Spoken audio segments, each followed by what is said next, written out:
Hello and welcome to another episode of the Best You interview series. It's Gary here again. Thank you very, very much as always for taking the time to join me today.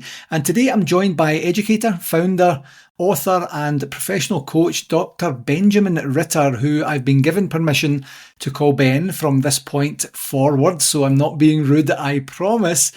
Who is here to discuss his experiences, thoughts and processes around his best-selling book, Becoming Fearless. And I'm really, really looking forward to this topic. Ben is the founder of Live For Yourself Consulting, whose sole purpose is guiding leaders to create a career they love and create organisations that people can fall in love with. At Live For Yourself Consulting, they specialise in helping values-driven and impact-focused leaders gain clarity, confidence and control over their career paths. Ben is a certified international leadership and career coach, senior talent management consultant and host of 2 podcasts, The Executive and Live Fearlessly. Having coached over 500 leaders worldwide for some household name brands such as Amazon, DoorDash and Pinterest, among others, Ben's mission is to guide leaders to become the leader of their own career, live fearlessly and create a career and life that they love. He's also the author, as I mentioned, of the award-winning and Amazon best-selling book, Becoming Fearless, which is going to be the crux of our conversation today. Ben, thanks a million for joining me today. $1 million. I'll take it. Thanks a trillion. Thanks a billion. I've been listening to a lot of finance stuff lately, so I feel like I need to up my numbers now. So now I'm going to say thanks a billion. Thanks the amount of interest on our deficit in the United States. I love it. Do you know the funny thing is, it's just a thing that I've said forever and ever and ever. And now and again, when I type it, I'll say it on email too.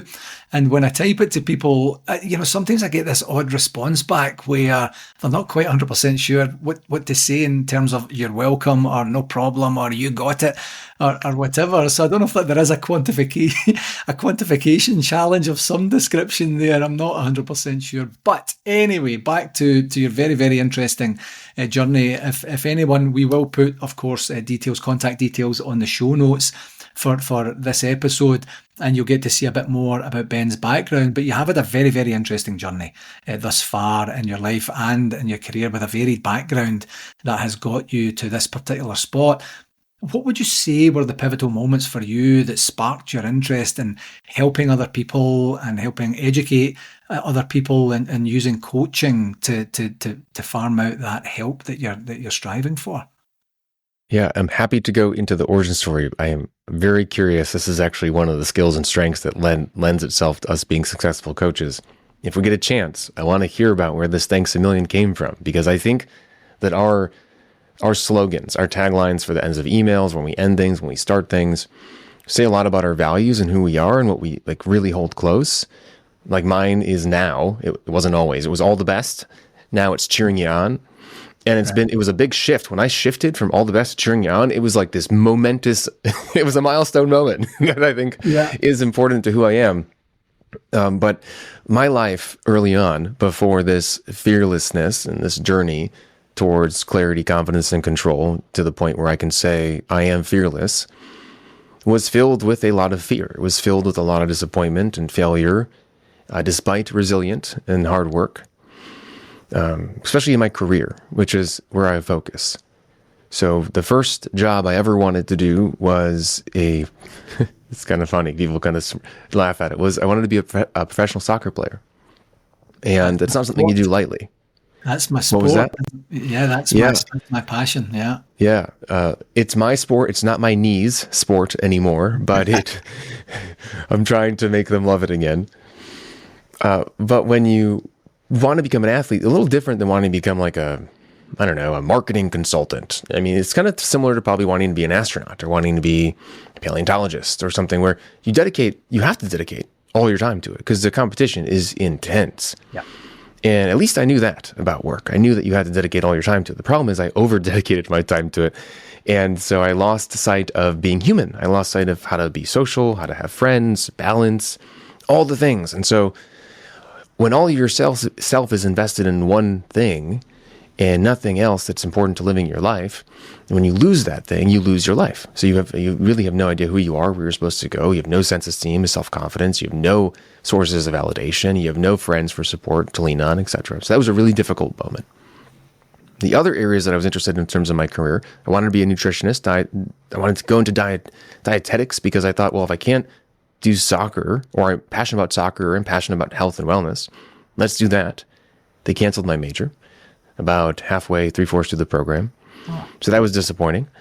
And then out of school, I thought I wanted to start a company, a food business that kind of merged health and wellness and food and nutrition, and didn't have the confidence and didn't really to be able to launch that. So that was kind of a disappointing pullback from my own, but that was self-inflicted. Actually, all of our milestones are self-inflicted because we run our life.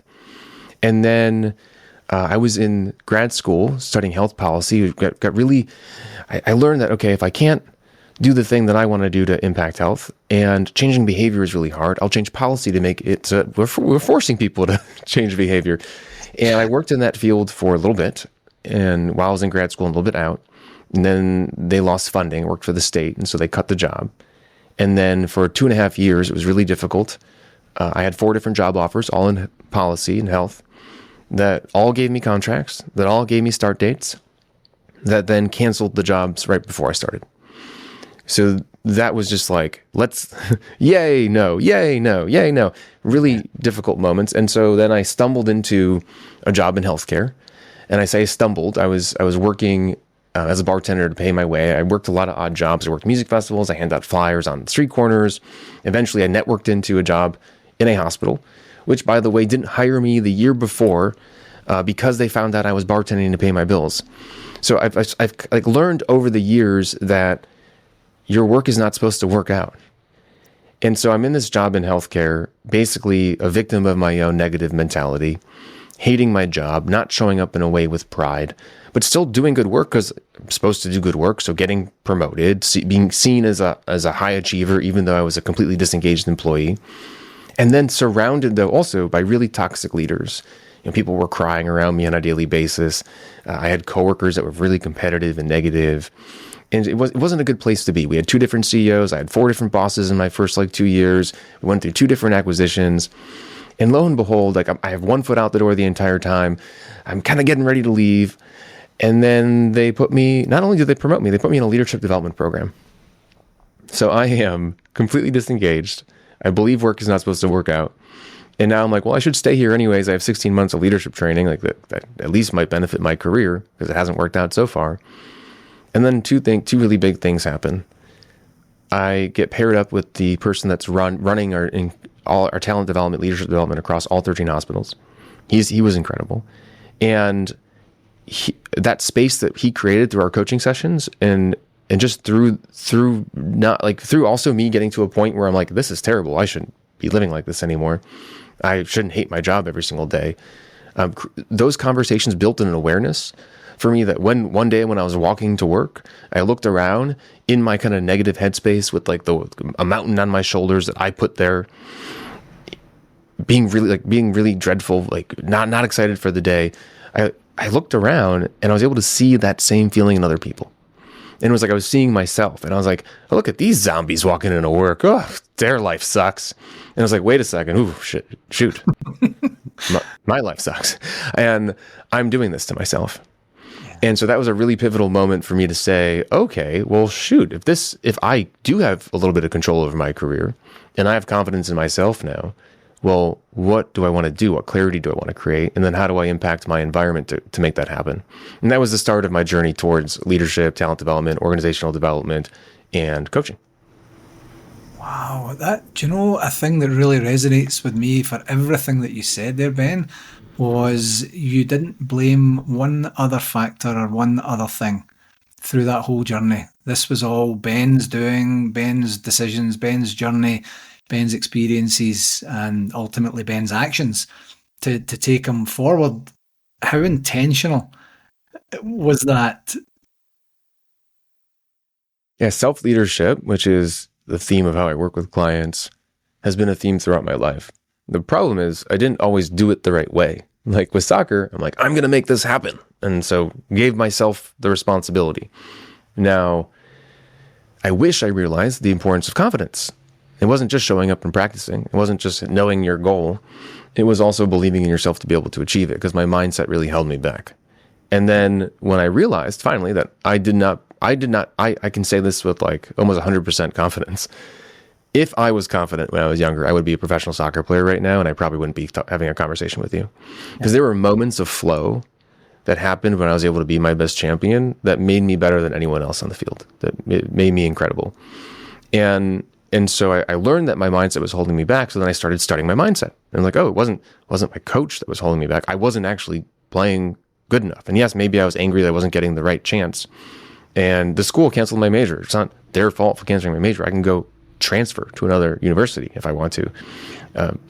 The government cutting funding, that just created a sense of fear. It's like, okay, how do I get the most out of this situation now before they cut my job? And then what do I want to do next? And so I think self-leadership, this personal resilience, has been a part of my life. The problem, though, too, which took me a while to notice, is if you're unhappy, that's also your fault. And that took me some time to figure out. Like, if you're the victim, if you're going into work, not to work, you're wasting your time in your day. Like, and so I almost didn't have full control over my time, even though I kind of blamed myself for the situations and empowered myself to believe that, like, oh, like, okay, so then what do I want to do next? Like, it's a really interesting mentality to say, I am responsible, but I don't realize how responsible I am for even right now in this moment. Yeah. And you emphasize the kind of zombie mentality as you're walking to work and you're observing that type and style of certainly physical manifestation of how you were feeling at the time. Would you say that was one of the key moments where you thought, stop, this is almost a mirror up against me and I don't like what I see? Yeah, I was walking to work because I could walk to work then. It was in office. Yeah. I have to preface that now, which is funny. I was in office, walking to work, and I looked around and it was just a drag. I was looking around at everybody and they seemed unhappy and I was unhappy. And it was literally like someone held up a bunch of mirrors and I said, work shouldn't be like this. Wait, work is like this for me. It doesn't have to be like this. What should it be like? Yeah. And then when I had that question, I had the opportunity to answer it. I just didn't really realize how much time I was wasting because I kind of felt almost like work wasn't supposed to be good. I had a lot of experiences where work was to pay the bills. You do your job, you get it done. And that's what I was doing. The problem is a lot of my odd jobs in the past were short time frames.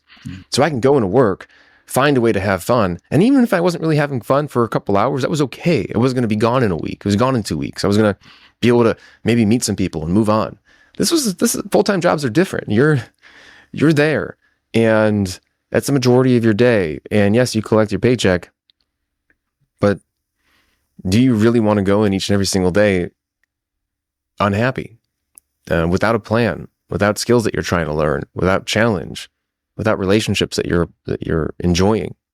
Yeah. And then to not give your control away to how you can actually kind of create an environment that really does suit you each and every single day, because you have to go back to it.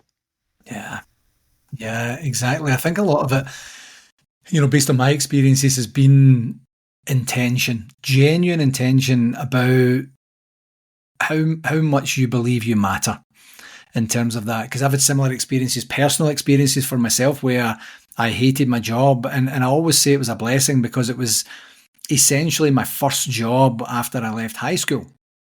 And I was a painter. I was a house painter and wallpaper hanger and such like that. And I just at the time I thought, oh man, what was I doing? Because I didn't try hard in school because I could be a painter and I don't need to have any qualifications to be a painter. Back home in Scotland, you don't graduate per se. You just leave. You just walk out and then you've got what you've got. And at the time, very difficult to do between the ages of 16 and 20.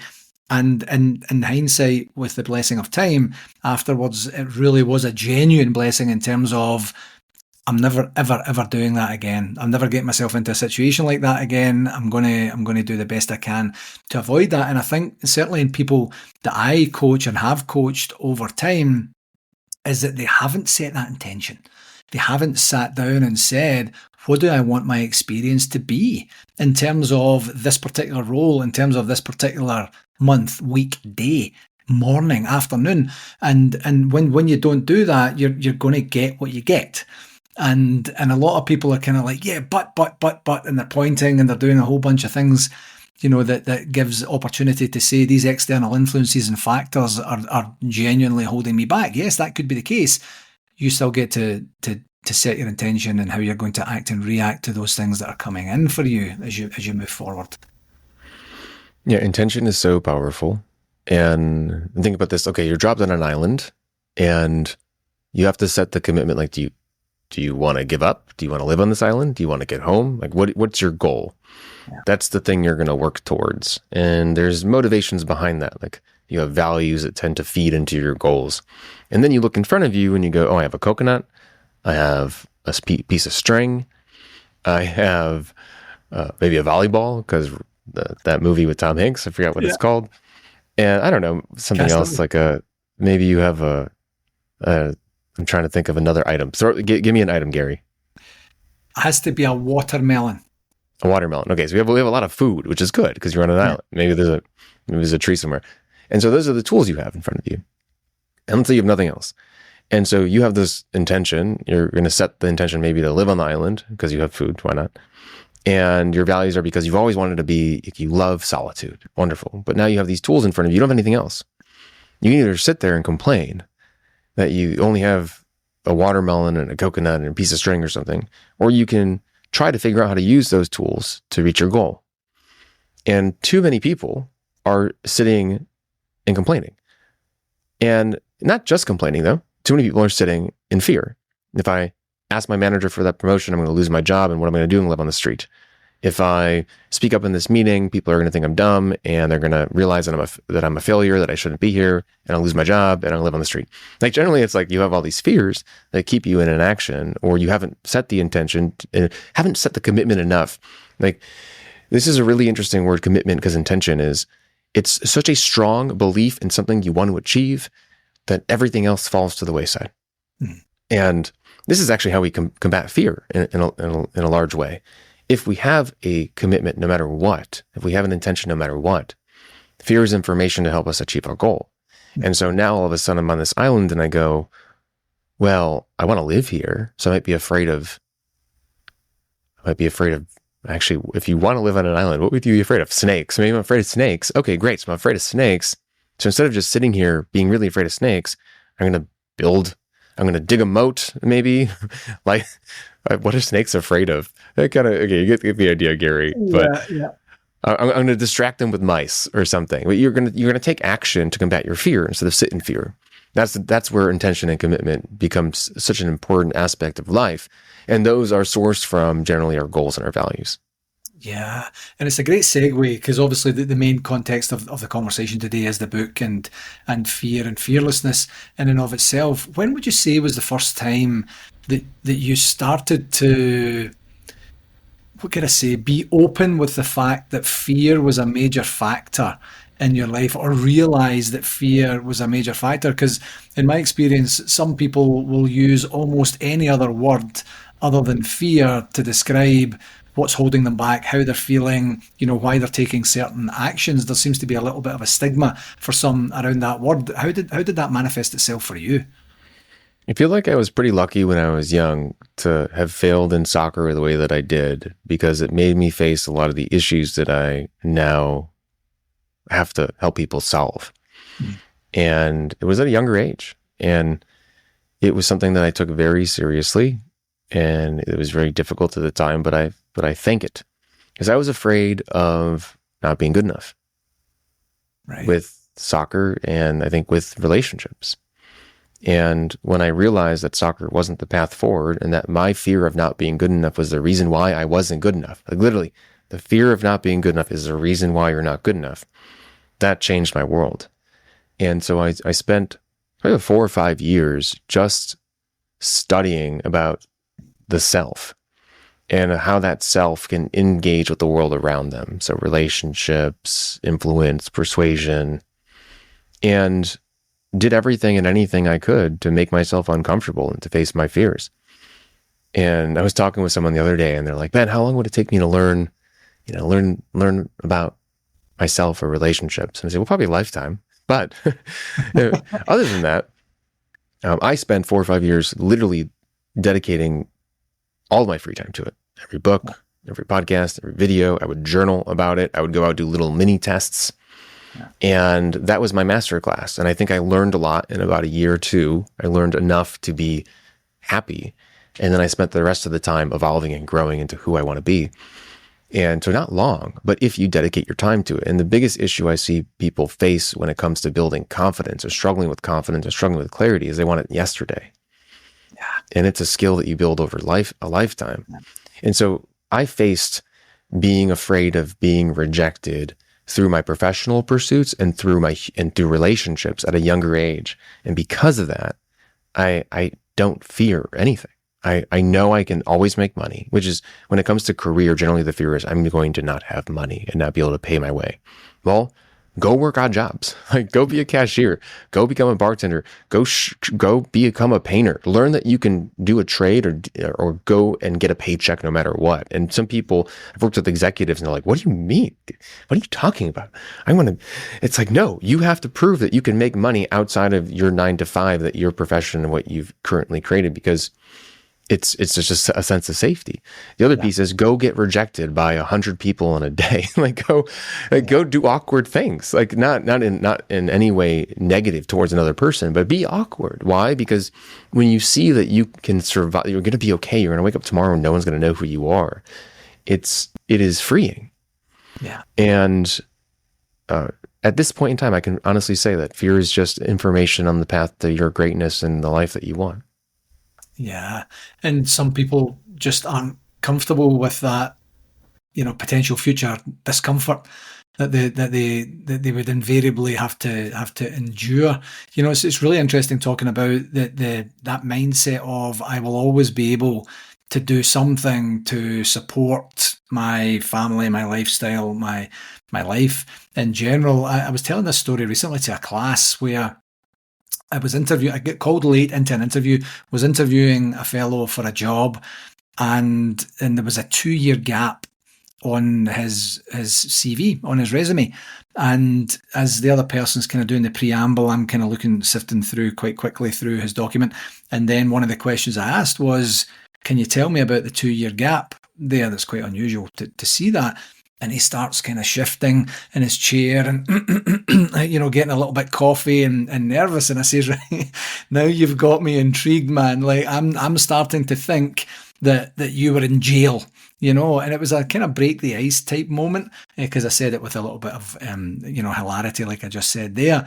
And he's like, no. I just didn't want to say to anyone that I had to go and work at Walmart for 2 years because I lost my previous job. There was a telecom crash of some description in his industry, and he had to take that job to support his family. And I says, why would you not say that? Why would you, what is wrong with that? And how do you think we would react to that? My reaction is, you will do anything you need to do to get the job done being supporting your family for right now, and there is nothing beneath you. You will do what you need to do. And seeing a big gap there, I just made up a story that was less than complimentary about what you were doing for that 2 years. So you maybe want to think about that. So that, that sort of idea of literally, what's the worst that would have to happen?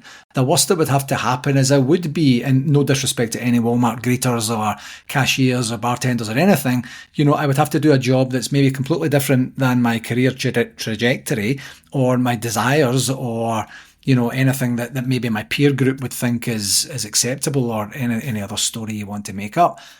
I have skills and abilities that will be valuable to someone somewhere. So I emphasize that, Ben, because I think it's a fabulous point that I imagine every single person who's either watching or listening to this will have those sets of skills. So if the fear of not being able to generate any income whatsoever is part of that, hopefully this in some way helps.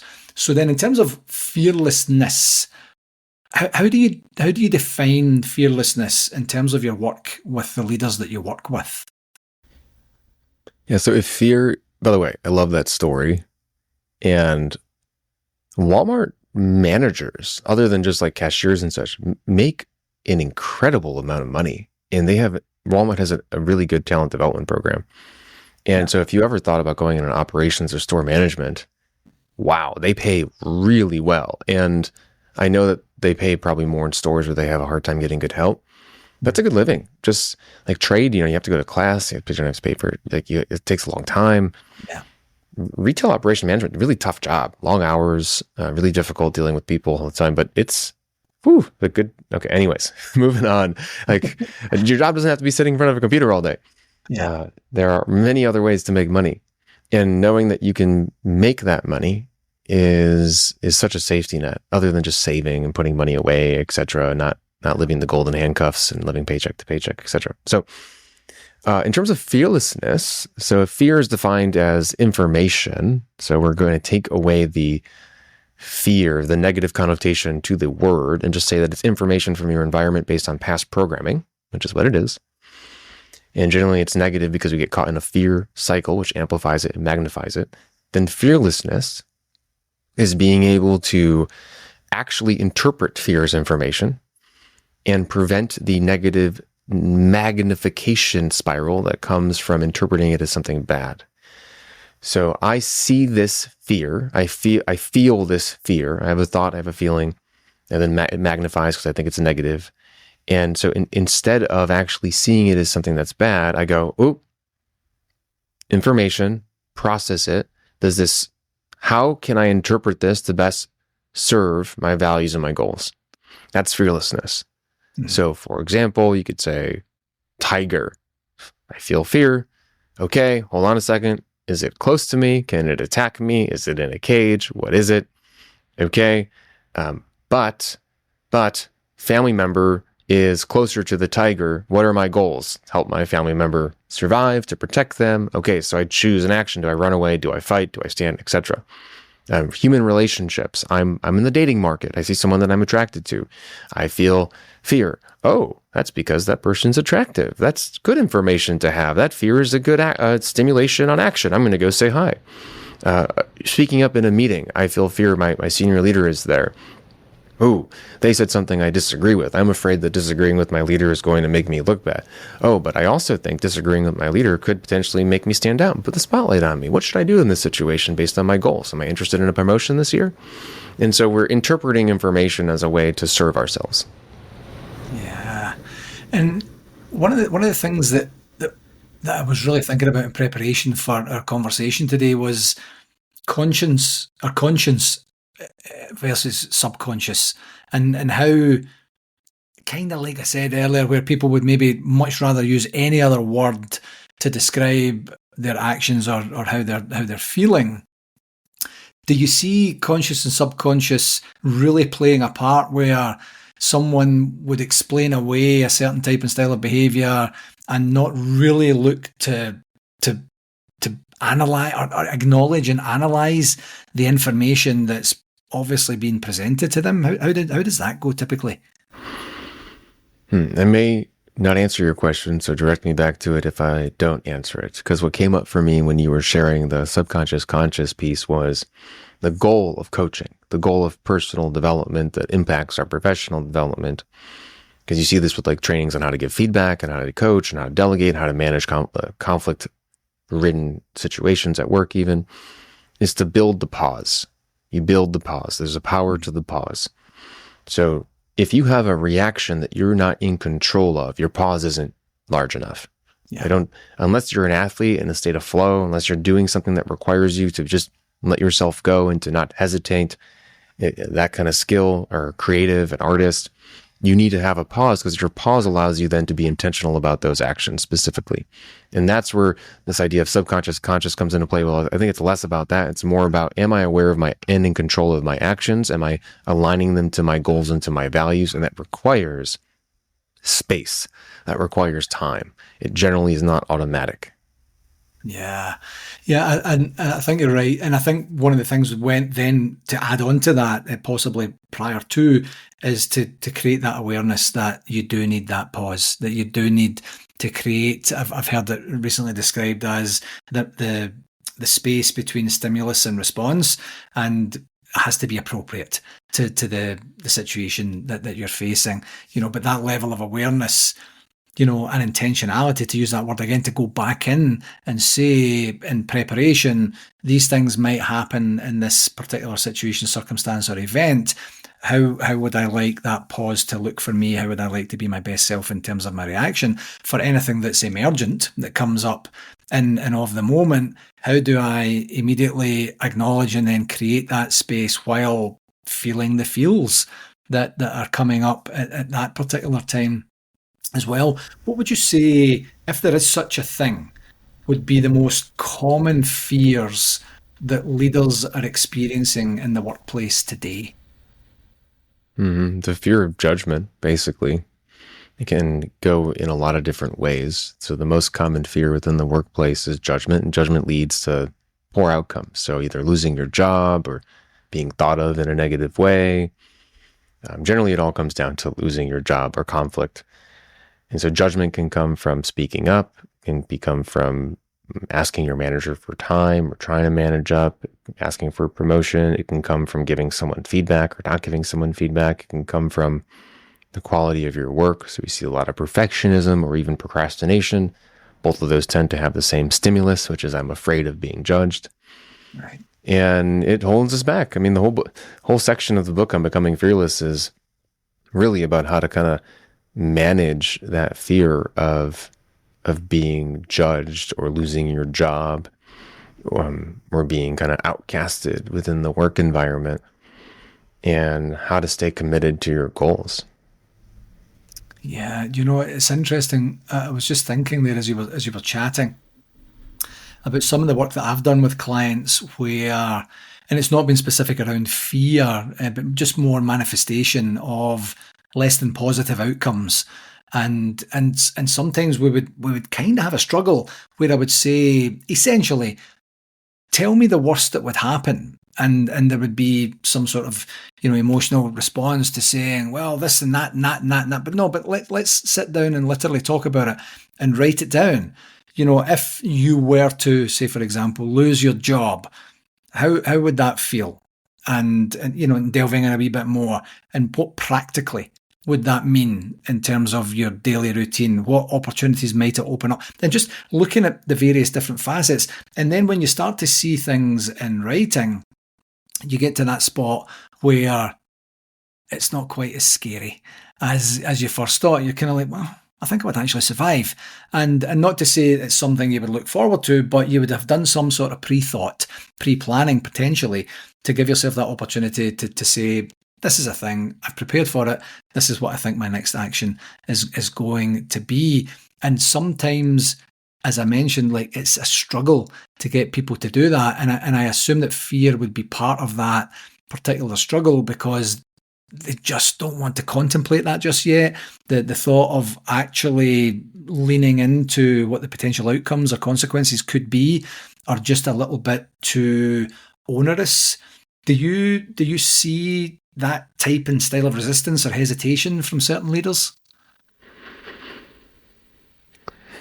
In terms of kind of focusing a little bit too much on the severity of the consequence than in terms of actually like the real logic and realism of a situation. I think Yeah. fear magnifies the negative. It is not real. It creates an imaginary world where the worst thing that you ever think that could happen happens, but you haven't really processed what the worst thing could be. So you just think that it's terrible and going to be kind of like life and career ending, when really it isn't. Fear basically causes us to lose faith in ourselves. It's like the antithesis of confidence, where we ultimately think we're not going to be okay. We forget that we've gotten jobs before. We forget that we actually are a subject matter expert in our field. We forget that we've had conflict in relationships and been okay and it's been fine. We forget that we've disagreed with a manager in the past. It is a very strange place to be mentally, that can be it feels real, but is also very fake. Yeah, and we can get very, very, very creative about the stories that we tell ourselves, and that's certainly another conversation for another day. So in terms of the book, Becoming Fearless, What was the inspiration behind it, and what was your journey like during the actual writing process? Yeah, the inspiration was actually my audience. So I started a podcast series called Fearless Fridays on my Live Fearlessly podcast, and it would be 2 to 3 minute snippets of living fearlessly. And everyone just said, wow, that made a real difference. That really resonated. I just needed that 2, 3 minutes. I feel empowered for the day. And I did it for a year and a half to almost 2 years. And I was like, there's a book here. This is how I believe people need to live their life. This is the core of self-leadership, which is how I work with my clients. You're the most important leader in your life. Well, to be the most important leader, you have to live fearlessly. And so then I took all those podcasts. I kind of picked the ones that were most important for personal and professional. I had to pick a new format. I had to edit them and make sure that they could be like used for a book. And lo and behold, that's hopefully helping people become a little bit more fearless. The book writing process is arduous for sure. It takes a lot more time than you think. I was like, oh, I have it here. It'll be done in a couple of months. It took like 2 years. Yeah. But hopefully it created a piece of evergreen content that can be relevant throughout life. Yeah, and that's the key, isn't it? I loved when you said evergreen there. There's been times in the past where I've done leadership classes, management classes, communications classes, things like that, and I've made the point of emphasizing to the students, this is one of the, like the learner manual or the student manual. This is one of the ones that should not be gathering dust on a shelf. Maybe the other more expertise or niche areas in terms of cost management or risk management or stuff like that, you learn the process and you can move on and use it. But this is something you should be revisiting at some point in the future as a refresher, as a reminder. It will resonate with you differently at different points in your journey as you're moving forward. What types and styles of feedback have you had from the book thus far? So the book's written in a unique way because I learn in a unique way. When I was trying to build confidence and explore life, I would resonate with a passage in something, and then that passage would become a reflection prompt for a journal, and it would become something that I would go do, become like a test. And that's how change happens. Change happens through experiential learning. You learn it in applied learning theory. It was all part of my doctorate of education. And it was interesting that that's how I grew as a human. And that's how I ended up figuring out how people learn. So the book is written in 65 different strategies. Each strategy is its own page with a quote that I feel really resonates with that specific area. And each section offers something to do to work on this area if it resonates with you. And so the goal is really to flip through the book. You can read it front to back if you want, but to find a passage that aligns to a fear that you're facing, and then to go take action on it for a week or 2 weeks or a month. And then pick a different one, because your different parts of the book are going to resonate different parts in your life. So people will reach out and be like, oh, Ben, this passage on having pride in your work, showing up and be proud each and every single day made a big difference to my level of happiness. Someone will reach out and say, oh, this idea that work is never supposed to be over, this idea that I'm always supposed to have enough work for job security, but also because that's the way that work has been created, made me create an extra boundary in life. That was really wonderful. Thank you. Yeah. So they'll kind of share those little personal stories and snippets with me. And then some people will just say, I read the book. It was really empowering. I appreciate it. I'm going to read it again every so often. Yeah. Yeah, and I do love that, the structure that you have where you could literally just, if you have a spare 10, 15 minutes one day, flip through, stop at a specific random point, read it, and then just have a think. Have I taken action? Have I done anything about that? How do I feel about this? How much knowledge or experience do I have in that particular thing as well? So from a consuming perspective, I should say, it's not arduous, where sometimes I think we've probably all had those books where you're like, I really want to read it, and then you pick it up or you look at it virtually, or even if you're listening to it audio, and it will say 12 and a half hours audio, and you're thinking, oh, that's a lot, or it's really literally physically very heavy. And there's, it's 700 pages. You're thinking, oh my word, I can't do this. Whereas the kind of the bite-sized parts, of intentionally keeping it page per page has been it's certainly a really good way to consume, because my personal reading style, if I sit down and I go, I'm going to read one chapter, and then I flick through and the chapter is 12 or 13 pages long, I'm thinking, do you know what? Maybe I won't. Maybe I just don't have time right now. I'll make some time a little bit later because I do want to consume it in one sitting. Whereas the shorter part hopefully holds the attention span as such. And in terms of that writing style, is that your preference in terms of consuming content? Yeah, very much so. I am a skills-based learner. Give me something that I can practically apply. Now, even when I'm going to do a workshop I've done for 5 years, I'll go download 10 podcasts on it. I'll go look up little snippets of information like I consume on a specific topic. I don't need a 300 novel to learn 2 or 3 points. Now, there's some benefit to that. That's why the writing style exists, because it creates an environment and a universe around you related to that topic. But I'd rather that universe be filled with good information. Hence why I kind of dive into a specific problem that I'm trying to solve through a bunch of different sources at any given point in time. But when I evolve, when I grow, when I learn, short answer is yes. But then you take that information, you go do something with it, which is the main goal. Yeah, it's not just passive consumption to say, that was fun, cool, walk away. I keep saying, if I'm doing any consulting work or even speaking, it's such like, don't ever leave the scene of a conversation, an interaction, a meeting, whatever it is, without taking some sort of action. Even if that action is not a formal, you will do this, I will do that, we will get together and figure that part out.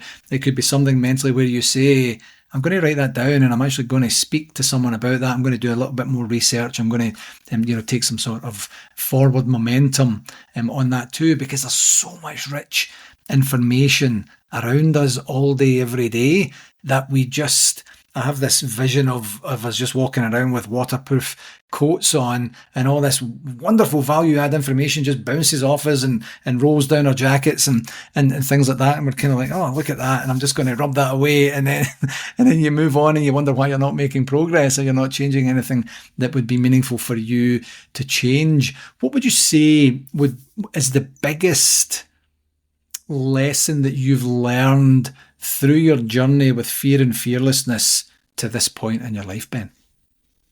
I think I've said it a few different times today that fear is just information. I think we give way too much credit to emotions, all of them. Yeah. Happiness, sadness, love, joy, hate, fear. And we feel them and then we make them real. And we have the ability to pause and to choose. It's harder at times than others.